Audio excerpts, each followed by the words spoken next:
జిల్లా చింతలపూడి నియోజకవర్గం స్వతంత్ర అభ్యర్థిగా వెంపా దుర్గారావు చింతలపూడి నియోజకవర్గం అభివృద్ధి పథంలో నడిపించడానికి ఏ స్వార్థము లేకుండా రాజకీయాల్లోకి వచ్చాను అన్నారు.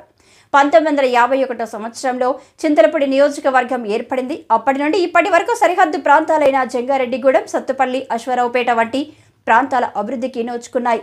కానీ చింతలపూడికి ఏ మాత్రం అభివృద్ధి లేదు. నాకు ఏ పార్టీతో సంబంధం లేదు. అన్ని పార్టీలకు సంబంధించిన పెద్దలతో, యువతతో మమేకమై వాళ్ళ అభిప్రాయాలను సేకరించి ఒక నిర్ణయానికి రావడం జరిగిందన్నారు.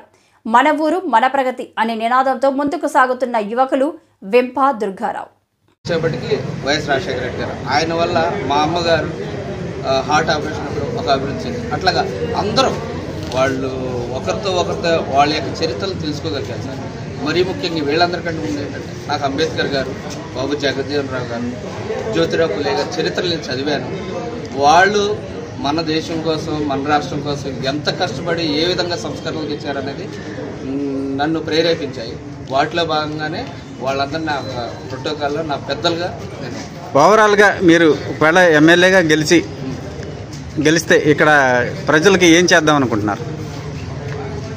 ఒకటే ఎజెండా సార్, మన ఊరు మన ప్రగతిలో భాగంగా చింతలపూడికి సెంట్రల్ లైటింగ్, బస్ డిపో, చింతలపూడిలో రోడ్ల సమస్యలు, తర్వాత చింతలపూడి ఎత్తుకోత పథకం వల్ల అంటే ఈ ఏర్పాటు చూడండి, రైతులు చాలా నష్టపోయారు వర్షాలు లేక. అదే చింతలపూడి ఎత్తుకోతల పథకం కానీ కంప్లీట్ అయ్యి ఉంటే కనీసం కొంత ఆయకట్టు అన్న ఈరోజు మనకి అందుబాటులోకి వచ్చేది. రెండోది ఏంటంటే 100 బెడ్స్ హాస్పిటల్ పూర్తిగా అంటే త్వరితగతిన పూర్తి చేసి వైద్య సదుపాయాలు కల్పించేటట్టుగా, మరియు engineering college, vocational college, ITI college, BEd colleges, తర్వాత అగ్రికల్చర్ కాలేజెస్ కూడా మనకు కావాలి. ఎందుకంటే మన నియోజకవర్గంలో హార్టికల్చర్ అనేది చాలా ఇంపార్టెంట్. ఎక్కువ కూడా పంట ధాన్యం పండిస్తారు.